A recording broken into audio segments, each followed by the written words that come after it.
Sir, ನಮ್ಮ ಅರ್ಜಿ ವಜಾ ಆಗಿದೆ ಅಂತ ತಿಳಿದು ಬಂದಿದೆ. ಸೊ ನಮ್ಮ ಹೋರಾಟದಲ್ಲಿ ಒಂದು ಹಿನ್ನಡೆ ಆಗಿದೆ ಅಂತ ಹೇಳ್ಬೋದು. ಆದರೆ ಇದರಿಂದ ವಿಚಲಿತನಾಗುವಂಥ ಅಥವಾ ಹೋರಾಟದ ಹಿಂದೆ ಸರಿಯುವಂಥ ಯಾವುದೇ ಪ್ರಶ್ನೆ ಇಲ್ಲ. ಸೊ ನಮ್ಮ ಹೋರಾಟವನ್ನು ನಾವು ಮುಂದುವರಿಸ್ತೀವಿ. ಅಂದರೆ ಮೊನ್ನೆ ಸರ್ವೋಚ್ಚ ನ್ಯಾಯಾಲಯದಲ್ಲಿ ಒಂದು ಮೇಲ್ಮನವಿ ಸಲ್ಲಿಸಿ ಈ ಪ್ರಕರಣ CBIಗೆ ಕೊಡಿಸುವಂಥ ಪ್ರಯತ್ನವನ್ನು ನಾವು ಮುಂದುವರ್ಸ್ಕೊಂಡು ಹೋಗ್ತೀವಿ.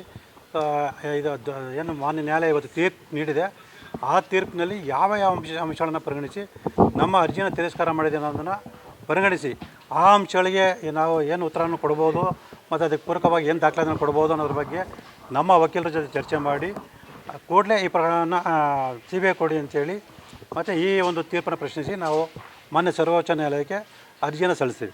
ಅಲ್ಲ, ಯಾವ ವಿಚಾರದಲ್ಲಿ ತಾವು ಸೋತ್ರಿ ಅಂತ, ಯಾಕಂತಂದ್ರೆ ಏನನ್ನ ಮನವರಿಕೆ ಮಾಡ್ಕೊಳ್ಳೋದ್ರಲ್ಲಿ ಹಿಂದೆ ಬಿದ್ರಿ ಅಂತ? ಸರ್, ನಾವು ಮನವರಿಕೆ ಮಾಡಿಕೊಡಿದ್ವಿ. ಏನು ಲೋಕಾಯುಕ್ತರು ಆರೋಪಗಳ ಜೊತೆ ಶಾಮೀಲಾಗಿ ತನಿಖೆಯನ್ನು ನಿಷ್ಪಕ್ಷಪಾತ ತನಿಖೆ ನಡೆಸಿಲ್ಲ ಅಂತೇಳಿ. ಆದರೆ ಮಾನ್ಯ ನ್ಯಾಯಾಲಯ ಯಾವ ಒಂದು ಅಂಶಗಳನ್ನು ಪರಿಗಣಿಸಿದೆ ಅನ್ನೋದು ಆ ತೀರ್ಪು ನೋಡಿದ ನಂತರ ನಮ್ಗೆ ಗೊತ್ತಾಗುತ್ತೆ. ಅದಾದ ನಂತರ ನಾವು ಈ ಪ್ರಕರಣ CBIಗೆ ಕೊಡಿಸುವಂಥ ಪ್ರಯತ್ನ ಖಂಡಿತವೂ ನಾವು ಮಾಡೇ ಮಾಡ್ತೀವಿ.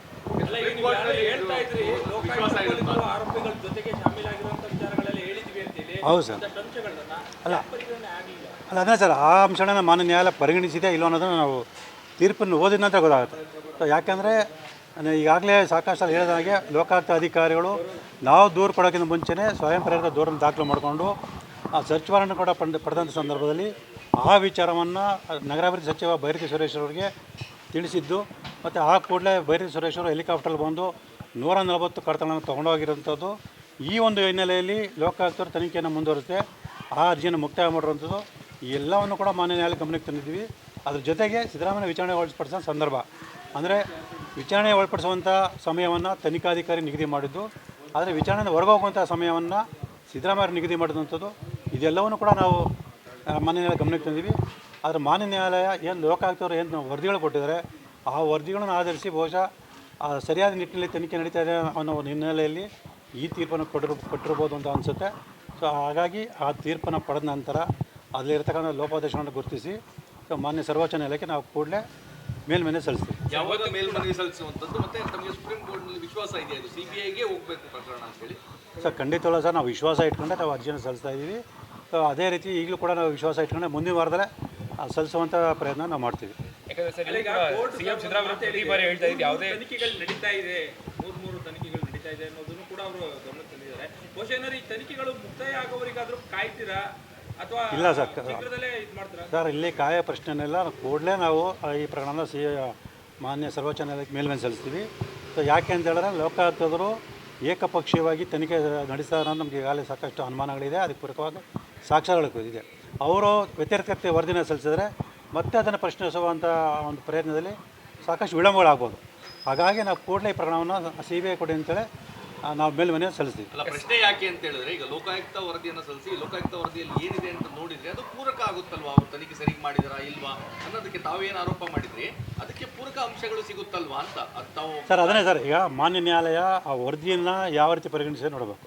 ಸೊ ಯಾಕೆ ಅಂದರೆ ನನಗೆ ಬಂದಿರೋ ಮಾಹಿತಿ ಪ್ರಕಾರ ಲೋಕಾಯುಕ್ತ ಅಧಿಕಾರಿಗಳು ನಾವು ಸಿದ್ದರಾಮಯ್ಯನವರ 14 ನಿವೇಶನ ಸಂಬಂಧ ಮಾತ್ರ ತನಿಖೆ ಮಾಡ್ತಿದ್ದಾರೆ ಅಂತ ಮಾಹಿತಿ ಇದೆ.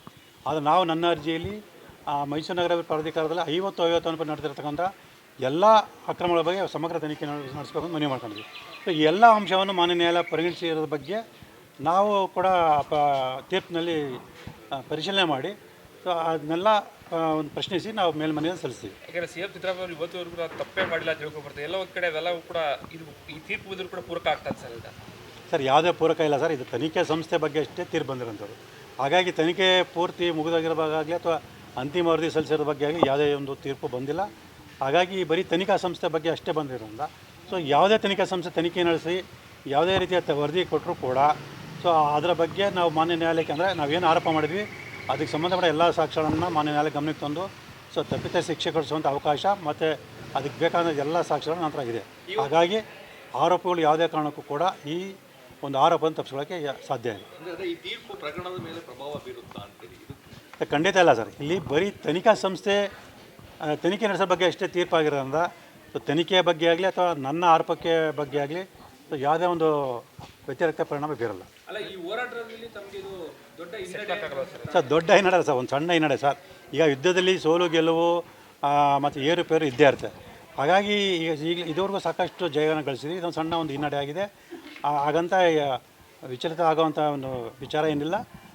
ಅದೇ ಉತ್ಸಾಹದಿಂದ ಅದೇ ಒಂದು ಹೋರಾಟದ ಮನೋಭಾವದಿಂದ ಮೇಲ್ಮನೆಯನ್ನು ಸಲ್ಲಿಸಿ ಈ ಪ್ರಕರಣ ಸಿಬಿಐಗೆ ಕೊಡಿಸುವಂಥ ಪ್ರಯತ್ನ ನಾವು ಮುಂದುವರಿಸ್ಕೊಂಡು ಹೋಗ್ತೀವಿ. ಈಗ ಲೋಕಾಯುಕ್ತ ವರದಿಯನ್ನು ಯಾರೂ ಸಹ ನೋಡಿಲ್ಲ ಅಥವಾ ಯಾವುದೂ ಅಧಿಕೃತವಾಗಿ ಗೊತ್ತಾಗಿಲ್ಲ. ಸೊ ಹಾಗಾಗಿ ಲೋಕಾಯುಕ್ತ ವರದಿ ಮೇಲೆ ಅಂದರೆ ಈಗ ತಮ್ಮ ಆರೋಪಗಳಿಗೆ ಪೂರಕವಾದಂತಹ ತನಿಖೆ ಆಗಿರುತ್ತೆ ಅನ್ನೋ ವಿಶ್ವಾಸ ಇದೆಯಾ ಅಥವಾ ಈಗಲೂ ಇಲ್ವಾ ಅಂತ?